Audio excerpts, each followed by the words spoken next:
কলকাতা পুলিশে কনস্টেবল এবং লেডি কনস্টেবলের পোস্ট বেরিয়ে গেছে, তোমরা দেখতে পাচ্ছ। দেখো, ওয়েস্ট বেঙ্গল পুলিশের আন্ডারে দেখো, যেটা আমাদের কলকাতা পুলিশ 2024-এর জন্য কলকাতা পুলিশের কী হচ্ছে না, কনস্টেবল এবং লেডি কনস্টেবলরা তোমার কী করতে পারে, আবেদন করতে পারবে। এমনকি থার্ড জেন্ডার যারা আছে তারাও আবেদন করতে পারবে। চলো ডিটেলস তোমাদেরকে আলোচনা করে দিই। প্রথমেই তোমাদের জানিয়ে দিলাম পোস্টের নাম কি বললাম, কলকাতা পুলিশ কনস্টেবল এবং লেডি কনস্টেবল। এবার পে স্কেল কত না, পে স্কেল নিয়ে ভাবনা চিন্তা করো না, প্রচুর টাকা মাইনে। এবং তার চেয়ে বড় কথা হচ্ছে সরকারি চাকরি, এটা চারটিখানি ব্যাপার নয়। চলো আমরা ডিটেলস দেখে নিই কতগুলো ভ্যাকেন্সি আছে।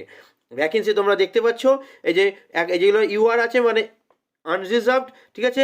আমি টোটাল ভ্যাকেন্সিটা তোমাদের আলোচনা করে দিচ্ছি, স্ক্রিনে দেখো, তোমরা ডিটেলসটা থেকে দেখতে পেয়ে যাবে। আমি টোটাল ভ্যাকেন্সিটা তোমাদের আলোচনা করে দিই।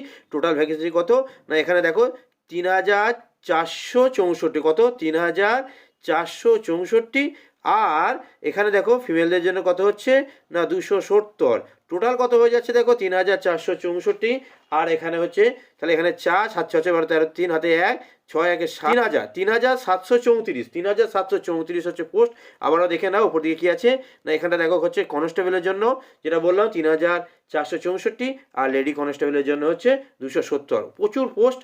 তোমরা আশা করতে পারো যে নিজের জন্য একটা তুমি কি করবে, একটা তুমি নিজেকে এখানে নিয়ে চলে আসবে। যাই হোক, সমস্ত পোস্টরা কি না, সমস্ত আপাতত পোস্টগুলোকে কীভাবে নেওয়া হচ্ছে না, পিওরলি প্রফেশনাল হিসাবে নেওয়া হচ্ছে। ভালো করে দেখে নাও এই জায়গাটায় পিওরলি প্রফেশনাল, আপাতত এটা প্রফেশনাল হিসাবে নিয়োগ করা হচ্ছে, পরে হয়তো এটা পার্মানেন্ট করে দেওয়া হবে।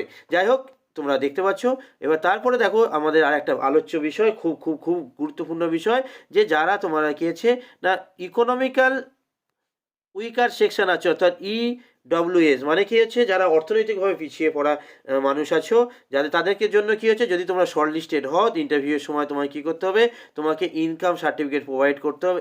ইনকাম তোমার, এবং এই দেখো এখানে দেখতে পাচ্ছ ইনকাম এবং অ্যাসেট সার্টিফিকেট তোমাকে ইস্যু করতে হবে। কোন কোন ডেটের মধ্যে করতে হবে, সেটা কোন ফিনান্সিয়াল ইয়ার, দেখো 23-24 ফিনান্সিয়াল ইয়ার, এবং এই ডেটের মধ্যে তোমাকে তো এই সার্টিফিকেট তখন দিতে হবে। যাই হোক, সেটা পরের ব্যাপার। আপাতত আমরা কী করে নিই, নেক্সট কী আছে আমরা দেখে নিই। তারপরে দেখো আমরা আস্তে আস্তে তোমাদের নোটিফিকেশনটা দেখাচ্ছি, তোমরা নিশ্চয়ই দেখে নিতে পারছো। আমরা খুব গুরুত্বপূর্ণ জায়গাগুলো আলোচনা করে দেবো, তারপর তো বাকিটা নোটিফিকেশনটা তোমরা দেখতেই পাচ্ছ। চলো, এলিজিবিলিটি কী কী লাগবে। মাস্ট কী আছে, মাস্ট বি সিটিজেন হতে হবে অফ ইন্ডিয়া, অর্থাৎ ভারতীয় নাগরিক হতে হবে। তোমাকে কী করতে হবে, ভারতীয় নাগরিক হতে হবে। আর কি হতে হবে, আর কি হতে হবে ভালো করে দেখে নাও। এজ লিমিট কত, দারুণ ব্যাপার, 18 নিচে হওয়া যাবে না। এবং আগে 27 পর্যন্ত থাকতে মনে হয়, এখন 30 করে দেওয়া হয়েছে, অর্থাৎ 18 থেকে কত 30 বছর পর্যন্ত। এছাড়াও ছাড় পাচ্ছ কারা, এছাড়াও ছাড় পাচ্ছ শিডিউল কাস্ট, শিডিউল ট্রাইব, তারা এই যে ছাড় পাচ্ছে 5 ইয়ার্স। ওবিসিরা ছাড় পাচ্ছে কত, আদার backward class A, OBC A এবং ওবিসি বি, তোমরা প্রত্যেকেই জানো ওবিসি এ হচ্ছে মুসলিম সম্প্রদায়, ওবিসি বি হচ্ছে হিন্দু সম্প্রদায়ের মধ্যে আছে। যাই হোক, ওবিসি এ আর বি যারা আছো তারা 3 ইয়ার্স ছাড় পাচ্ছ, ঠিক আছে। এছাড়াও আরও দেখো থার্ড জেন্ডাররা ছাড় পাচ্ছে, এই সমস্তগুলো তোমরা একটু দেখে নিও। ও ভেরি গুড, একটা কথা ব্যাপার হচ্ছে না, 5 years in case of civil volunteer, civil ভলেন্টিয়াররা হচ্ছে 5 বছরের মতো ছাড় পাচ্ছে মনে হচ্ছে। একটু ডিটেলসটা তোমরা দেখিয়ে নিও। যাই হোক, মূল কথা 18 থেকে 30 বছরের মধ্যে তোমার এজ হলে, আর এই রিল্যাক্সের মধ্যে তুমি এলে, রিল্যাক্সেশন যেগুলো দেওয়া হয়েছে এজে, তুমি সেটা থাকলে তুমি আবেদন করতে পারবে। নেক্সট চলে আসি, তোমাদের ভালো করে দেখো, আমরা নেক্সট আস্তে আস্তে তোমাদের সবটাই তুলে দিচ্ছি। এবার হচ্ছে চলে আসছে কী কী যোগ্যতা লাগবে।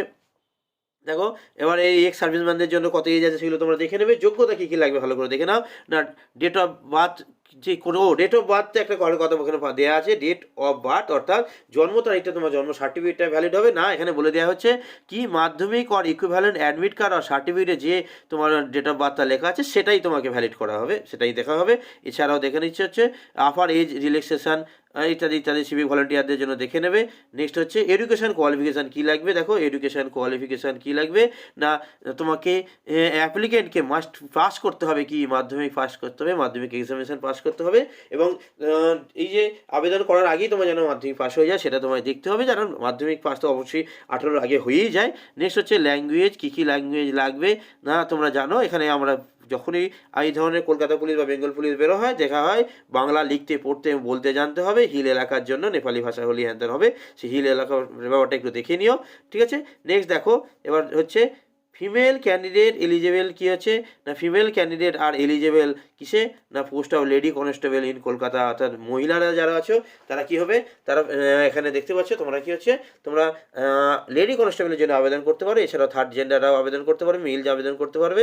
এখানে দেখা যাচ্ছে মেল অ্যান্ড থার্ড জেন্ডার ঠিক আছে, candidate are eligible for apply for post of constable in Kolkata, অর্থাৎ যারা আবারও বললাম যারা ফিমেল ক্যান্ডিডেট আছে তারা লেডি কনস্টেবলের জন্য, আর যারা মেল এবং থার্ড জেন্ডার আছে তারা কী হচ্ছে, তারা যারা normal constable post in Kolkata পুলিশে তারা কী হচ্ছে আবেদন করতে পারো। বোঝাতে পেরেছি নিশ্চয়ই। নেক্সট দেখো, আস্তে আস্তে তোমরা নোটিফিকেশনটা দেখে নিও, মূল জায়গাগুলো আমি তোমাদের সঙ্গে আলোচনা করে দিচ্ছি। তোমরা আশা করছি তোমাদের যে লাভ হবে, এবং ওবিসি নিয়ে যেটা আছে সেটা তোমরা ওবিসি ডিটেলস যারা আছো, ওবিসি যারা আছো তারা এটা আবেদন করে নাও, দেখে নাও, এগুলো পড়ে নিও।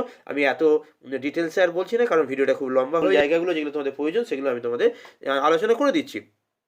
মেজারমেন্ট কী লাগবে, সবাই জিজ্ঞেস করো স্যার হাইট কেমন লাগে, চেস্ট কেমন লাগে, কতটা ফোলাতে হয়, সেই সমস্ত নিয়ে আমরা আলোচনা করে নিই। চলো, মেলদের জন্য কি লাগবে না, হাইট কত লাগবে, 167 সেন্টিমিটার লাগবে, ওয়েট কত লাগবে, 57 কেজি লাগবে, আর চেস্ট নর্মাল যেটা আছে, যেটা উইদাউট না ফুলিয়ে যেটা হচ্ছে 78 সেন্টিমিটার, এবং ফুলিয়ে হচ্ছে 5 সেমি ফোলাতে হবে 83 সেন্টিমিটার, পরিষ্কার। এছাড়াও তোমরা যারা গোর্খাল্যান্ড থেকে আছো সেই সমস্ত গোর্খাল্যান্ডে দেখো, গোর্খাস, এই যে রাজবংশী, শিডিউল ট্রাইব, তারা ছাড় পাচ্ছ। এখানে নর্মালি চেয়েছিল 167 সেন্টিমিটার, কত 7 সেন্টিমিটার ছাড়বে, 160 হলেই হবে। ওজন 57 চেয়েছিল, এখানে 53 হলেই হবে। এখানে দেখো 78 চেয়েছিল সেমি নর্মালি, এখানে 76 হলেই হবে, 5 সেমি ফোলাতে হবে 81 সেন্টিমিটার। ফিমেলদের জন্য কি কি হাইট চেস্ট লাগবে, থার্ড জেন্ডারদের জন্য লাগবে দেখো, আলোচনা করে দিচ্ছি। ফিমেলদের জন্য কি লাগবে দেখো, ফিমেলদের ক্যান্ডিডেটের জন্য 160 সেন্টিমিটার হাইট লাগবে, আর 49 কেজি ওয়েট লাগবে, ঠিক আছে। এখানটা দেখো তোমার এনে, এবার দেখো এই গোর্খাস বা রাজবংশী ইত্যাদি শিডিউল টাইপের জন্য এখানে দেখো হাইটে রেডিদের জন্য 152 সেন্টিমিটার, 45 কেজি ওজন হলেই চলবে। থার্ড জেন্ডারদের জন্য ডিটেলসটা দেখে নিচ্ছ নিশ্চয়ই। এখানে দেখো থার্ড জেন্ডারদের জন্য হাইটে 163, 52 কেজি ওয়েট, আর ছাড়টা সেই একইভাবেই কিছুটা ছাড় দেওয়া হচ্ছে। নেক্সট চলে আসি, তোমরা অনেকেই বলছিলে যে রিক্রুটমেন্ট প্রসেস কি চেঞ্জ হবে, একটা খবর পাওয়া যাচ্ছিল রিক্রুটমেন্ট প্রসেস হয়তো চেঞ্জ হতে পারে, কিন্তু না, দেখো কোনোরূপ চেঞ্জের কথা বলা হয়নি। কি বলা হয়েছে, দ্য পোস্ট অফ কিসের না কনস্টেবল এবং লেডি কনস্টেবলের জন্য ইন কলকাতা পুলিশের মধ্যে কি হবে, 5 ধাপে পরীক্ষা হবে। দেখো প্রথমে কি হচ্ছে, প্রিলিমিনারি রিটেন টেস্ট, অর্থাৎ কি হবে, প্রিলি পরীক্ষা হবে, তারপরে সেটা পাস করলে কি হবে, পিএমটি অর্থাৎ ফিজিক্যাল মেজারমেন্ট টেস্ট, অর্থাৎ তোমার মাপযোগ করা হবে শারীরিক। তারপর কি হচ্ছে, মাঠে তোমার দৌড় করানো হবে, যা যা দেওয়া আছে, ফিজিক্যাল এফিসিয়েন্সি টেস্ট যা যা দেওয়া আছে সেটা করানো হবে। তারপর ফাইনাল রিটেন হবে, এবং তারপর কি হবে, ইন্টারভিউ হবে। এই পদ্ধতির মাধ্যমে তুমি কি করতে পারো, তুমি নিজের চাকরিটাকে একদম পার্মানেন্ট করে নিতে, নিজের চাকরিটাকে করে নিতে পারো। নেক্সট চলে আসি, প্রিলিমিনারিতে কী কী থাকবে। দেখো মোটামুটি চেঞ্জ হয়নি যা দেখা যাচ্ছে। প্রিলিমিনারি রিটেন টেস্টের জন্য ফুল মার্কস 100 নম্বরের থাকবে, এবং কী হচ্ছে, এমসিকিউ বেস্ট পরীক্ষা হবে, এবং কী হচ্ছে, কোয়ালিফাইং এটা করতে হবে, জাস্ট কোয়ালিফাই করলেই হবে, তোমার কাট অফ মার্কসের ওপরে গেলেই হবে, এটা নিয়ে চুজ করা হবে না। হ্যাঁ, 4 এমসিকিউ দেওয়া থাকবে, 4টের মধ্যে একটা চুজ করতে হবে। 1 আওয়ারের পরীক্ষা। Question paper will be send to language, বাংলাতে থাকবে আর নেপালিতে থাকবে, তোমাদের বলেছি আগে, নেপালিতে বাংলা পড়তে লিখতে বলতে জানতে হবে। যাই হোক, জিকে থাকবে, জেনারেল অ্যাওয়ারনেস এবং জেনারেল নলেজ থাকবে, কত 40 নম্বরের থাকবে। এবার কী থাকবে, মাধ্যমিক স্ট্যান্ডার্ডের কী থাকবে, এলিমেন্টারি ম্যাথামেটিক্স থাকবে 30 নম্বরের, আর রিজনিং থাকবে 30 নম্বরের। তোমরা যারা প্রস্তুতি নিতে চাইছো তারা তোমরা কি করতে পারো, আমার jobs with S M sir channel, যেটা তোমরা এই ভিডিওটা দেখছো, JOBS jobs with WITH with SM sir, jobs with SM sir চ্যানেলটা তুমি সাবস্ক্রাইব করে রাখতে পারো। আশা করছি তোমার লাভ হবে। এখানে একটা কথা বলা আছে, নেগেটিভ মার্কস থাকবে, হ্যাঁ থাকবে, কত থাকবে, 1/4, অর্থাৎ 4টে ভুলের জন্য তোমার 1 নম্বর কাটা যাবে, পরিষ্কার। নেক্সট দেখো ফিজিক্যাল মেজারমেন্ট সম্পর্কে যা বলেছে একটুখানি তোমরা দেখে নেবে। তারপরে দেখো ফিজিক্যাল এফিসিয়েন্সি টেস্টের জন্য আমি তোমাদের আগেই বললাম কী কী দৌড়াতে হবে, কতটা সেটা দেখে নাও। না, মেল ক্যান্ডিডেটদের জন্য 1600 মিটার রান দিতে হবে, কত না 6 মিনিট 30 সেকেন্ডের মধ্যে। ফিমেল ক্যান্ডিডেটদের জন্য 800 মিটার রান দিতে হবে, ঠিক আছে, 4 মিনিটসে। আর থার্ড জেন্ডারদের জন্য 800 মিটার দিতে হবে 3 মিনিট 30 সেকেন্ডের মধ্যে, পরিষ্কার। এবার দেখো এখানে একটা দেখতে পাচ্ছ, এক্স সার্ভিসম্যানদের জন্য কি কি হতে হবে সেটা একটু দেখে নেবে। তারপরে চলে আসি আমরা একটা দারুণ জিনিস, এখানে আমরা স্টেপগুলো তো দেখে নিলাম, এগুলো একটু পড়ে নিও। তারপরে চলে আসি ফাইনাল রিটেন টেস্ট। দেখো এতক্ষণ যেগুলো আমরা করছিলাম সেগুলো সব কী হচ্ছে, সেগুলো সব কোয়ালিফিকেশান, মানে জাস্ট কোয়ালিফাই করতে হবে। তোমার হাইট যে মেজারমেন্ট করলো, ফিজিক্যাল মেজারমেন্ট টেস্ট বা এই যে ফিজিক্যাল এফিসিয়েন্সি টেস্ট, এগুলো জাস্ট কোয়ালিফাই করতে হবে। তার মানে তুমি বুঝলে, পিলিটা তোমায় কোয়ালিফাই করতে হবে, এখানে দৈহিক মাপযোগ কোয়ালিফাই করতে হবে, এইগুলো নিয়ে তোমার র্যাঙ্ক হবে না। র্যাঙ্ক কী নিয়ে হবে? এই হচ্ছে আসল জায়গা, না ফাইনাল রিটেন এক্সামিনেশান হবে কত নম্বরের? 85 মার্কসের তোমার রিটেন এক্সাম হবে। তাহলে দেখতে হবে। এবার দেখো এখানে বলেও দেওয়া হয়েছে all the candidate who qualify the physical measurement test, physical efficiency test, তখন কী হবে? তারপরে এইখানে নিয়ে তোমাকে ডাকা হবে কোথায়? না ফাইনাল এক্সামিনেশনের জন্য কত? 85 মার্কসের। কী দেয় এখানে? এমসিকিউ প্যাটার্নের প্রশ্ন হবে, ঠিক আছে? 4 চয়েস দেওয়া থাকবে, তার মধ্যে একটা ঠিক করতে হবে, যেটা ঠিক সেটা করতে হবে। এবার কত নম্বর হচ্ছে না প্রতিটা প্রশ্ন 1 মার্কসের থাকবে, ঠিক আছে? এবার 1 আওয়ারের পরীক্ষা হবে। এবার এখানে কোশ্চেন পেপার দেখো 2 ল্যাঙ্গুয়েজে থাকবে, বেঙ্গলি আর নেপালি বলাই হলো। এবং কী হচ্ছে এক্সেপ্ট ইংলিশ কোশ্চেনটা তো ইংলিশেই থাকবে স্বাভাবিক। তারপর দেখো কী কী এর সিলেবাস কী কী? না জেনারেল অ্যাওয়ারনেস এবং জেনারেল নলেজ হচ্ছে 25 মার্কসের, ইংরাজি হচ্ছে কত? 10 মার্কসের, এবার এলিমেন্টারি ম্যাথামেটিক্স কত? 25 মার্কসের, এবং রিজনিং আর লজিক্যাল অ্যানালিসিস কত? 25 মার্কসের। অর্থাৎ হচ্ছে এই হচ্ছে আমাদের টোটাল 85 মার্কস, ঠিক আছে? এবার হচ্ছে নেগেটিভ মার্কস কত? নেগেটিভ মার্কসও দেওয়া হয়েছে এখানে কত? না 1/4 করে নেগেটিভ হবে, অর্থাৎ 4টে ভুলে একটা তোমার কাটা যাবে। যাই হোক, তারপরে তোমার কি হবে? তারপরে 15 নম্বরের ওই যে 85 নম্বর রিটেন হয়েছে ফাইনালটা, ঠিক আছে? ফাইনাল যেটা মেন পরীক্ষা যেটা হলো 85, এর সঙ্গে 15 যোগ করে দাও, কত হচ্ছে দেখো? 100 মার্কস। এই 100 মার্কসের মধ্যে কত পেলে সেই অনুসারে তোমার কী হবে? সেই অনুসারে তোমার র্যাঙ্ক হবে। যাই হোক, ক্যান্ডিডেটকে কী করতে হবে? বাংলা ইন্টারভিউ দিয়ে জানতে হবে, বাংলা তো আগেই পড়বে বলেছি, ঠিক আছে?